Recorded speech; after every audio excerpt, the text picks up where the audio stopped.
दोस्तों नमस्कार, मैं जगन्नाथ गौतम। देश रोजाना चैनल पर आपका स्वागत है। दोस्तों, राजस्थान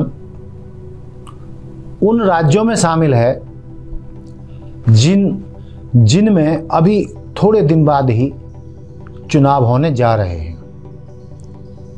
यानी चुनाव बिल्कुल पास आ गए हैं। इसीलिए राजस्थान में राजनीतिक गतिविधियां बहुत तेजी से दौड़ रही हैं। जहां भाजपा नेताओं ने वहां दौरे शुरू कर दिए हैं, पीएम साहब वहां जा रहे हैं और बड़े नेता जा रहे हैं, लेकिन जो वहां के अंदरूनी हालात हैं राजस्थान की राजनीति के, वो भाजपा नेतृत्व के काबू से बाहर होते जा रहे हैं। कारण आप भी जानते हैं, लेकिन मैं दोहरा देता हूं। भाजपा की पूर्व मुख्यमंत्री वसुंधरा राजे सिंधिया बहुत ही बड़ी कद्दावर नेता हैं, राजनीतिक घराने से ताल्लुक रखती हैं, दबंग तरीके से राजनीति करती हैं। इसीलिए उनकी दबंगई मोदी जी और अमित शाह को पसंद नहीं आई है और उनको सबक सिखाने के लिए पिछले 5 सालों में उन्हें खुड्डे लाइन लगाया गया है। इतनी बड़ी नेता जो मुख्यमंत्री रही, जिसने दबंग तरीके से राजस्थान में राज किया, लेकिन आज उसको राजस्थान की राजनीति से किनारे कर दिया है। कमाल की बात तो तब हुई है कि चुनाव हारने के बाद, जबकि कांग्रेस और भाजपा में कोई बहुत ज़्यादा अंतर नहीं था और उन्हीं का हक बनता था नेता प्रतिपक्ष विधानसभा में बनाने का, लेकिन मोदी शाह की जोड़ी ने उनको अपमानित किया और वसुंधरा जी के जो सपोर्टर हैं, जो लाखों की तादाद में उनके चाहने वाले हैं, उनके साथ लाखों जो कार्यकर्ता जुड़े हैं, उनका मानना ये है कि बिना वसुंधरा राजे सिंधिया के राजस्थान में भाजपा कुछ नहीं कर पाएगी। वो तो ये भी दावा कर रहे हैं कि जिस तरीके से वसुंधरा राजे को राजस्थान में राजनीतिक तौर पर खुड्डे लाइन लगाया गया है, किनारे किया गया है, उसी तरीके से वहां के कार्यकर्ता भड़के हुए हैं, गुस्से में हैं, क्रोध में हैं और वो तय कर रहे हैं कि जिस तरीके से हमारी नेता को खुड्डे लाइन लगाया है, किनारे लगाया है, उसी तरीके से यदि हमारी नेता को सम्मान ना दिया गया तो हम भी भाजपा को राजस्थान में फिर दोबारा से किनारे लगा देंगे, खुड्डे लाइन लगा देंगे। बिना वसुंधरा के सत्ता में आना भाजपा के लिए एक सपने के समान है। जितने भी मैं वहां के कार्यकर्ताओं से और नेताओं से बात करता हूं, उनका ये मानना है कि बिना वसुंधरा राजे के भाजपा का बेड़ा पार होना मुश्किल है। वो चुप बैठी है, वो कार्यक्रमों में भी नहीं जाती, वो किसी प्रचार में भी नहीं जा रही है, उनको बुलाया भी नहीं जाता है और उनके पीछे वो सारे नेता लगा दिए गए हैं जो उनके विरोधी हैं। भाई, किसी भी नेता को खत्म करना हो, खुड्डे लाइन लगाना हो, तो विरोधियों को उसके पीछे लगा दो। तो इसका सीधा सीधा सा मतलब है कि हाई कमान की नज़र बहुत टेढ़ी है वसुंधरा राजे के प्रति, लेकिन वो बहादुर महिला इनसे दब नहीं रही है, हर तरीके से उनको पूरा जवाब दे रही है। दे भी क्यों ना, यदि पार्टी के में कद के हिसाब से देखा जाए तो गजेंद्र शेखावत जी वसुंधरा के सामने कुछ भी नहीं है, राजेंद्र सिंह राठौर उनके सामने कुछ भी नहीं है। वो तो हाईकमान जबरदस्ती उन्हें बड़ा नेता बनाने की कोशिश कर रहा है, लेकिन कार्यकर्ताओं का मानना है कि ये उनकी सारी कोशिशें बेकार जाएंगी। लेकिन ऐसा नहीं है कि भाजपा हाईकमान इस सारे सीन से वाकिफ ना हो। जहां वो वसुंधरा राजे को अपमानित कर रहा है, खुड्डे लाइन लगा रहा है, वहीं वो डर भी रहा है और माप तोल कर बातचीत कर रहा है।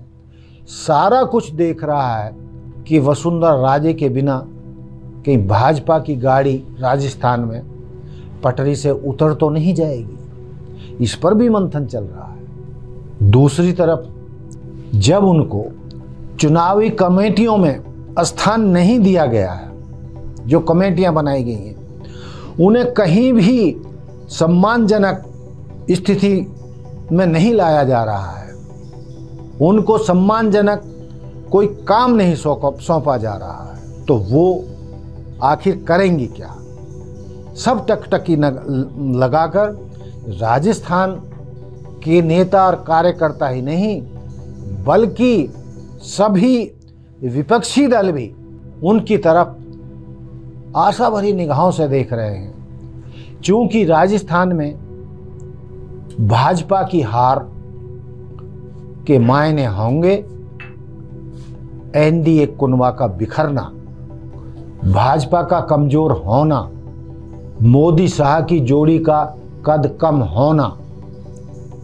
तो ऐसा नहीं है कि भाई ये नेता इस सारी स्थिति को समझ नहीं रहे, लेकिन उनकी ये समझ में नहीं आ रहा है कि जो वसुंधरा राजे वाला मुद्दा है ना तो उनसे निगलते बन रहा है, ना उगलते बन रहा है, ना तो वो उनको साथ रख पा रहे हैं, ना ही निकाल पा रहे हैं। तो सवाल पैदा होता है कि इन स्थितियों में आखिर होगा क्या? दोस्तों, ये पक्का है, आज आप नोट कर लें कि राजस्थान में कोई बहुत बड़ा राजनीतिक धमाका होने जा रहा है, और एक नहीं, वो कई धमाके एक साथ हो सकते हैं। अभी हाल ही में वसुंधरा राजे की कांग्रेस के वरिष्ठ नेता गौरव गोगोई से घंटों बातचीत हुई है, कांग्रेस के मुख्यमंत्री जी से उनकी घंटों बातचीत हुई है। बताया जा रहा है कि गहलोत जी से ही नहीं और भी कई नेताओं से उनकी कई माध्यमों के द्वारा बातचीत हो रही है, बैठ के चल रही है। इस कारण भाजपा हाईकमान के कान और ज़्यादा खड़े हो गए। अब चुनाव बिल्कुल सिर पर हैं, टिकटें बांटी जाने लगी हैं, टिकटें तय की जाने लगी हैं, लेकिन वसुंधरा राजे को हाईकमान ने कोई जिम्मेदारी नहीं सौंपी है। चुनावी कमेटियों से उन्हें बाहर रखा है।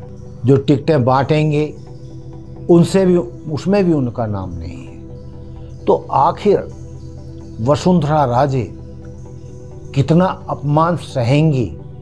उनके अपमान सहने की भी एक सीमा होगी, और वो लगता है कि बर्दाश्त करने की शक्ति उनकी गर्दन तक आ पहुंची है।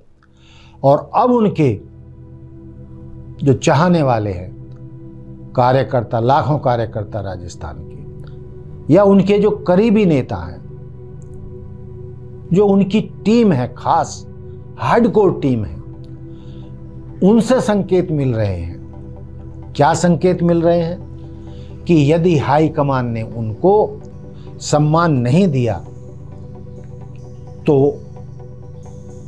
वसुंधरा राजे जी कोई बड़ा कदम उठाएंगी। और वो बड़ा कदम क्या हो सकता है?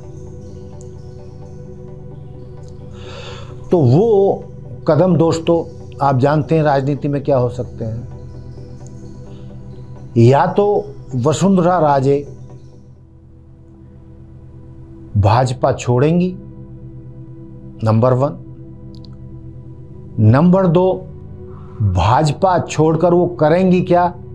तो उस पर जो अनुमान लगाए जा रहे हैं या उसके जो संकेत उनके गुट से मिल रहे हैं कि वो नई पार्टी भी बना सकती है। 2 मुद्दे ये हो गए। तीसरा धमाका ये है कि वो किसी पार्टी में भी जा सकती है, भाजपा को छोड़कर किसी पार्टी में भी जा सकती है।